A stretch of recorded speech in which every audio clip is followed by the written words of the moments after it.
الرحمن الرحيم الحمد لله رب العالمين الصلاة والسلام على رسوله الأمين نبينا محمد بن عبد الله خاتم النبيين والمرسلين وعلى آله وأصحابه أجمعين وعلى من تبعهم بإحسان إلى يوم الدين وبعد அன்பார்ந்தவர்களே, நபி ஸல்லல்லாஹு அலைஹி வஸல்லம் அவர்களுடைய துஆக்கள் சம்பந்தமாக சஹாபாக்களிடம் விசாரிக்கும் பொழுது, குறிப்பாக ஒரு சில சஹாபாக்கள் நபியின் மனைவியர்களிடம் விசாரிக்கும் பொழுது, கான மின் அக்ஸரி துஆஇன் நபி ஸல்லல்லாஹு அலைஹி வஸல்லம், நபி ஸல்லல்லாஹு அலைஹி வஸல்லம் உடைய அதிகமான துஆவாக இருந்தது அல்லது அதிகமான துஆக்களில் இருக்கக்கூடிய துஆ இதுவும் ஒன்று.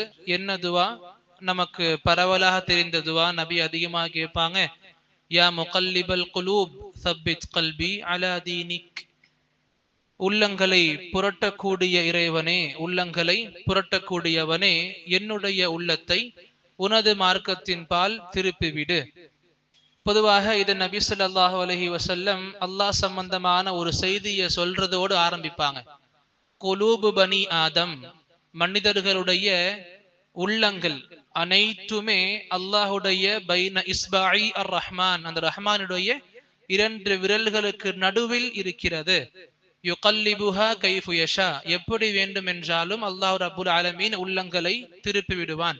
இதை சொல்லி முடிச்ச பிறகு உடனே நபி சஹாபாக்களுக்கு சொல்லி கொடுத்தாங்க. நபி அதே இடத்துல துஆவும் கேட்டாங்க, யா முகல்லிபல் குலூப், உள்ளங்களை புரட்டக்கூடியவனே, சப்பித் கல்பி அலா தீனிக், உன்னுடைய மார்க்கத்தின் பால் என் உள்ளத்தை நிலைநாட்டு, இதிலேயே என்னுடைய உள்ளத்தை நிலை பெற்றிருக்க செய்திரியா அல்லாஹ்.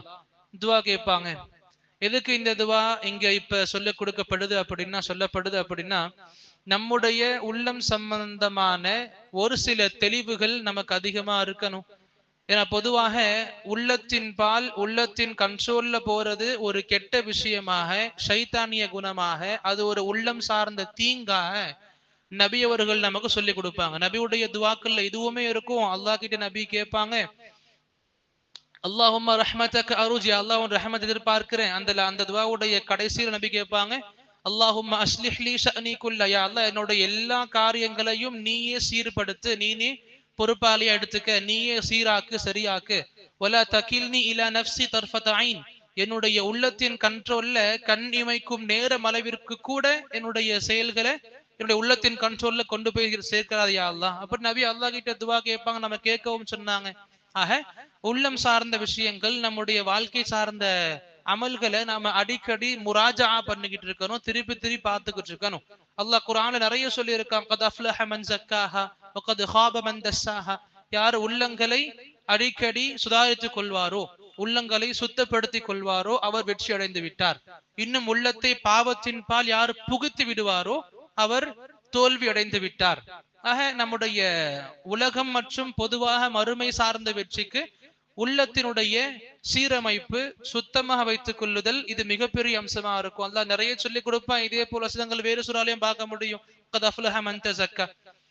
இது விஷயங்கள் நபி சஹாபாக்களுக்கு சொல்லி கொடுப்பாங்க. ஒரு சில இடங்கள்ல சஹாபாக்கள் ரொம்ப இஸ்ரார் பண்ணுவாங்க, ரொம்ப அதிகமா சொல்லி கொடுத்துக்கிட்டு இருப்பாங்க. அப்ப அல்லாஹ் ரப்புல் ஆலமீன் இந்த இப்படிப்பட்ட குணம் நபிக்கு இருக்க பார்த்து அல்லாஹ் குர்ஆன்ல ஒரு வசனத்துல அழகா சொல்லியிருப்பான், ஃபதக்கிர் இன்னமா அன்த முதக்கிர், நபியே நீங்க உபதேசம் பண்ணுங்க, நீங்க உபதேசம் செய்யக்கூடிய நபர் நீங்க. லஸ்த அலைஹிம் பிமுசைத்திர், அவங்க மீது பொறுப்பாளி கிடையாது, அவங்க மீது நீங்க பொறுப்பு சாட்டப்பட்டவர் கிடையாது. நீங்க உபதேசம் பண்ணுங்க, நல்ல முறையில பண்ணுங்க, மற்றபடி அவங்களுக்கான வழிகளை அவங்க தேர்ந்தெடுத்துப்பாங்க. எதுக்கு அடிக்கடி நம்ம சொல்லி கொடுக்கிறோம்னா, சேம் நம்முடைய உள்ளங்களை நாமளே நிறைய இடங்கள்ல திருப்பி திருப்பி பார்த்துக்கணும். என்ன பண்ணிருக்கோம், என்ன பண்ணல, எப்படி இருக்க போறோம். உமர் ரலியல்லாஹு அன்ஹு அழகா சொல்லி கொடுப்பாங்க, ஹாசிபு அன்ஃபுஸகும் கப்ல அன் துஹாஸபு, ஹாசிபு அன்ஃபுஸகும் கப்ல அன் துஹாஸபு. மறுமை நாள்ல உங்களை அல்லாஹ் ரப்புல் ஆலமீன் பொதுவாக கேள்வி கணக்கு கேட்பான். இந்த கேள்வி கணக்கு இருக்கும்.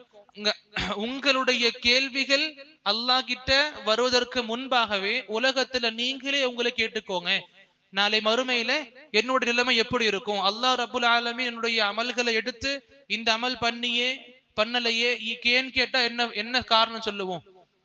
வஸினூஹா கப்ல அன் தூஸனு, உங்களை நீங்களே எடை போட்டு கொள்ளுங்க. அந்த மீசான்ல எடை போடப்படுறதுக்கு முன்னாடி நீங்களே எடை போட்டு கொள்ளுங்க உங்களை உலகத்துல இருக்கும் பொழுது. அது நல்ல அழகான வார்த்தைகள்.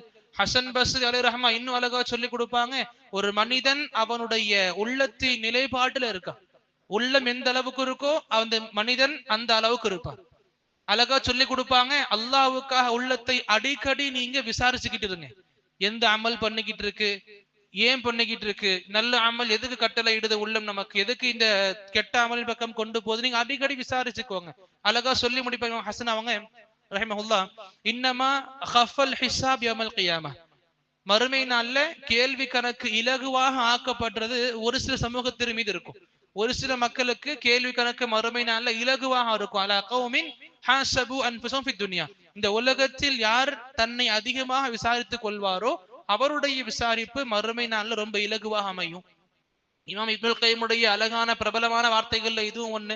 எப்பப்பெல்லாம் வல் தந்துர் நஃப்சும் மா கத்தமத் லிகத்ன்ற வசனத்தை ஓதுவாங்களோ அந்த வசனத்தை தஃப்சீர்ல அழகா சொல்லுவாங்க, இந்த வசனம் அதாவது அல்லாஹ் சொல்லி கொடுப்பான், நாளை மறுமைக்காக என்ன நீங்க தயார்படுத்தி வச்சிருக்கீங்க, உங்களை நீங்களே விசாரிச்சுக்கோங்க, நீங்க அதை கவனிச்சு பாருங்க. அல்லாஹ் சொல்லுவான். இந்த வசனத்தை ஓதி தஃப்சீர் அழகா செய்வாங்க. இந்த வசனம் நமக்கு மிகப்பெரிய கடமையை உணர்த்துது. அதாவது என்னுடைய உள்ளத்தை நான் விசாரிச்சுக்கிறது ஆப்ஷன் இல்ல, நமக்கு ஆப்ளிகேட்டரி, அது நம்ம கடமையானதாக இருக்குது. ஏன் இந்த வசனம் அல்லாஹ் தஆலா கட்டளையிடுறான், வல் தந்துர், நீங்க பார்த்து கொள்ளுங்கள் நாளை மறுமைக்கு என்ன பண்ணிருக்கீங்க. அல்லாஹ் இங்க நமக்கு நம்மளையே விசாரிக்கிறதுக்கான கட்டளையிடுறான். ஆக பொதுவாக சொல்லணும் அப்படின்னா, நம்முடைய உள்ளங்கள், நம்முடைய அமல்கள் நம்மளை தவிர யாரும் அதிகமாக தெரிந்தவங்க கிடையாது. அல்லாஹ் இருக்கான். இந்த மனிதர்கள்னு பார்க்கும் பொழுது நான் எந்த அமல் பண்ணிக்கிட்டு இருக்கேன் என்ன தவிர வேற யாருக்கும் சிறந்த முறையில் தெரியாது. ஆக என்னுடைய அமல் எப்படி இருக்கு, இந்த நிலைமையில மௌத் வந்துருச்சுன்னா நான் சொர்க்கவாசின்ற அளவுக்கு நிம்மதி மூச்சு விட முடியுமா? அந்த அளவுக்கு அமல் என்கிட்ட இருக்குதா? மீசான்ல நன்மைகள் தீமை எடை போடும் பொழுது நன்மைகள் அதிகமா ஆயிருமா? அந்த அளவுக்கு அமல் இருக்கா? இல்ல பாவங்கள் அதிகமாகிருமா? பாவங்கள் அதிகமா இருந்துச்சுன்னா எப்படி அதுக்கான வாழ்க்கையை வாழணும், அதுக்காக பண்ணணும். இன்ஷா அல்லாஹ் நன்மைகள் அதிகமா இருந்தா இன்ஷா அல்லாஹ் இன்னும் அதிகமாக்குங்க. அல்லாஹ்க்கு நன்றிகள் செலுத்துங்க நன்மைகளுக்கான வாய்ப்புகள் கொடுத்ததுக்கு. அல்லாஹ் ரப்புல் ஆலமீன் தன்னை அடிக்கடி விசாரித்துக் கொள்ளக்கூடிய மனிதர்களை ரொம்ப விரும்புவான், அவங்களுக்கு வெற்றியை கொடுப்பான் இன்ஷா அல்லாஹ். ஆக இப்படிப்பட்ட வெற்றியை பெறக்கூடிய மக்களாக, அடிக்கடி நம்மை நாமளே விசாரித்துக் கொள்ளக்கூடிய சிறந்த பாக்கியம் பெற்ற மக்களாக அல்லாஹ் நம் அனைவரையும் ஆக்கிருள்வானாக. அல்லாஹும்ம ஆமீன். வாஹிரு தஅவானா அனில் ஹம்துலில்லாஹி ரப்பில் ஆலமீன்.